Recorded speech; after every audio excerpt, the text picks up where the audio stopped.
Paris Match was very interested in seeing the new Marilyn Monroe.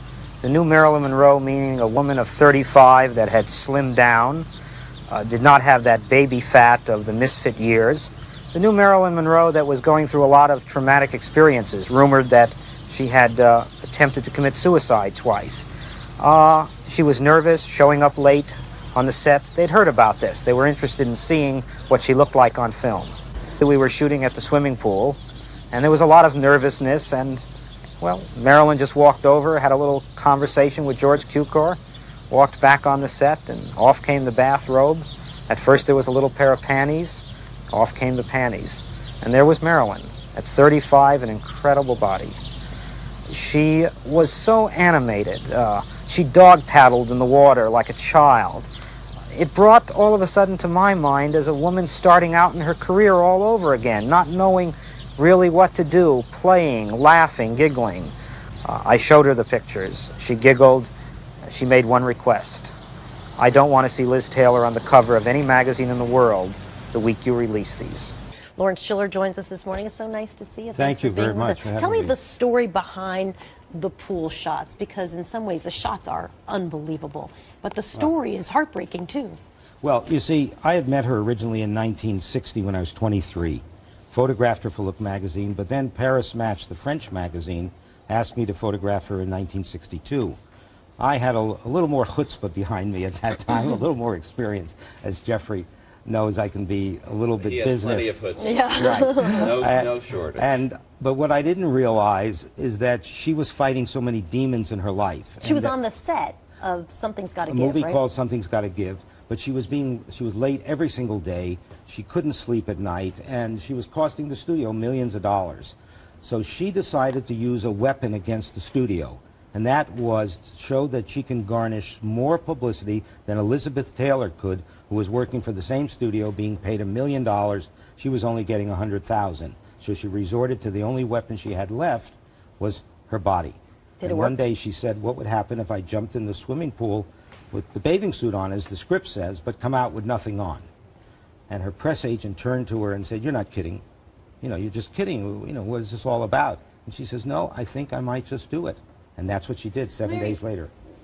How would you describe, what was the cause of her insecurity? As a woman, when I look at her photos, I see her sex appeal. She's confident, she's beautiful, she's everything that a woman should be in these photos.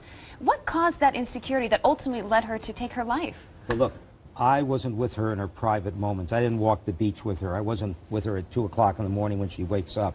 So I can't say it. To speculate, I think that as she became more and more desired by the studios, you know, more and more a profit maker for motion pictures, she became very insecure. It was easier for her to pose for still pictures where she didn't have to talk and she didn't have to walk. I think if she had to walk and talk at the same time, maybe inside she became very confused.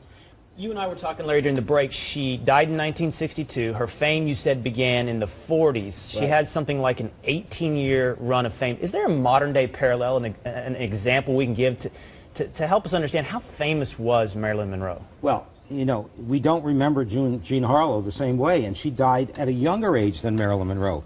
You know, you hardly remember Marlene Dietrich. So the great actresses of those periods you don't remember. Why do we remember Marilyn Monroe, you know, 50 years later? I believe it's because she never offended a woman. I believe that young girls, you know, they don't mind if they're boyfriends. Women don't mind if their husbands look at the pictures. They themselves see this innocence, this insecurity. Many people say to, you know, themselves, if I was there, I could have saved Marilyn Monroe. I would have helped her. Larry, I was reading your book before we came. What was the story with Robert Kennedy? Well, I mean, I wasn't in the bedroom with him, but I was at the house one day bringing some pictures for her to approve. And I had stopped by a little earlier than I should have. And I'm in the backyard waiting for her, and all of a sudden I see through the window Ed Guthman, you know, walk in first, and a minute later Bobby Kennedy walks in. Oh, Ed Guthman was an aide to Robert Kennedy. Right. He was an aide when Bobby was in the Justice Department, and a Pulitzer Prize-winning writer, as you know. Very distinguished. And, you know, later on I would work with Ed Guthman photographing Bobby Kennedy's campaign. But, you know, they just walk out in the backyard waiting for Marilyn, and I'm on the other side of the pool. And, you know, I just kind of walked up, introduced myself. I had not met Bobby Kennedy before. And he was in a polo shirt, and She comes out on the other side of the pool in a bathing suit, jumps in the water. Kennedy's face kind of lights up, and she starts swimming, you know, towards this side of the pool. And of course, in my mind, you know, 10 days earlier, I'd photographed her coming out of the pool with nothing on. So I said, is that what we're going to have? Of course, she came out with her bathing suit.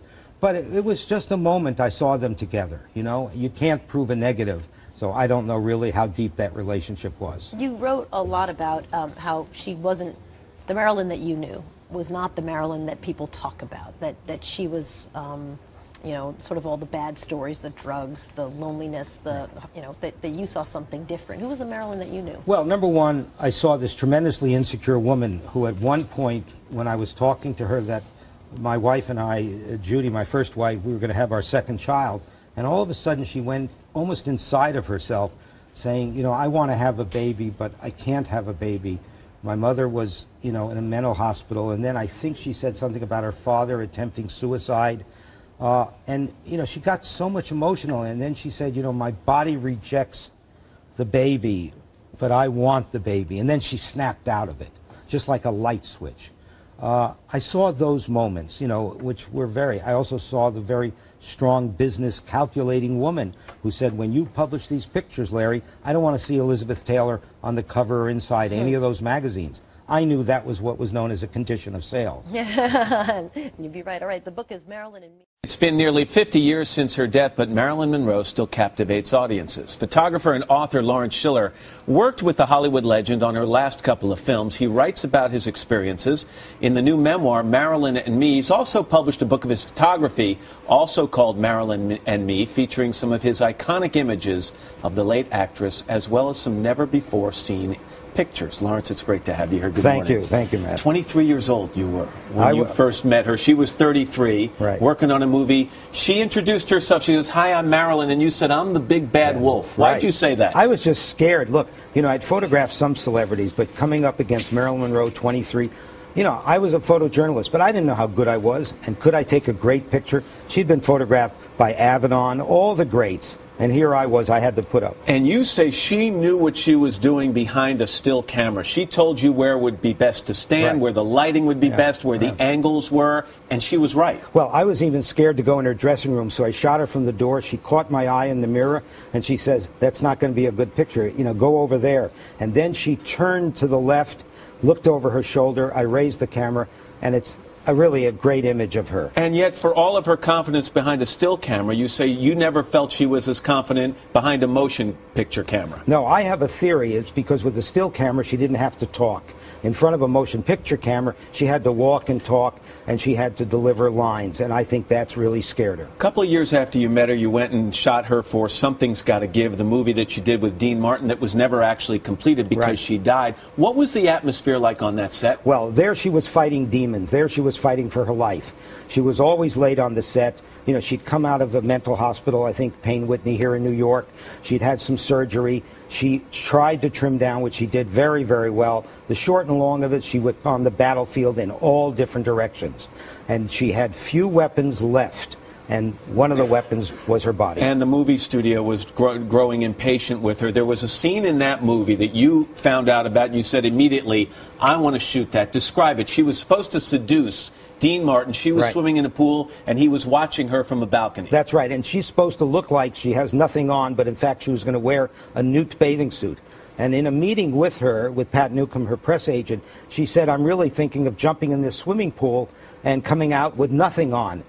And then I joked, Pat said, "You're not really serious, are you?" And she says, "I'm thinking about it." Nobody knew whether she was going to do that. And you said to her, by the way, if you do that, you come out of that pool naked and I take these pictures, I'll be famous. And she looked at me and she says, "Don't be so cocky, Larry. Photographers like you can easily be replaced." And the eventual story is what happened? Well, number one, she came out of the swimming pool without a bathing suit, actually bit by bit. First the bra, then the panties, then the full-length nude. And she approved more pictures than I ever thought she would. But she did have one thing she said to you. She said, if you publish these photographs, they can't be anywhere near photographs of Elizabeth Taylor. Why? Because Marilyn was getting $100,000 for the picture from the studio. Liz was getting $1 million and reportedly 10% of the gross. She wanted to prove to the studio that she had the same power and publicity to sell movies as Liz did. Of course, Liz was having a love affair with Richard Burton. There was a picture of her 36th birthday, which she celebrated on the set. Just give me the quick backstory behind that photo. Well, it was very, very sad because the only people that showed up for her birthday party were really those that were working that day. And she celebrated her 36th birthday party. It was the last day on the set. She would never return to make a motion picture. She went to a baseball game that night, got a cold. 2 days later, 3 days later, the studio fired her. You two seem to have a good relationship. I know you saw her just a couple of days before she died. Right. And when you saw her, what was her mental state like? Well, number one, we were discussing her doing a cover for Playboy magazine, and she was kind of resisting that, but she didn't know whether she wanted to do it. Look, she had no makeup when I saw her, just a very simple dress with spaghetti straps, and you know, I'm not a psychiatrist. I don't know what her mental state was. She was a little bit disturbed. What about? I have no idea. The next day, I get a phone call. Marilyn Monroe has died. Wow, there are some amazing images in both of these books. Lawrence Schiller, it's always good to see you. Thank you for having me back. I appreciate it. Sounds nice.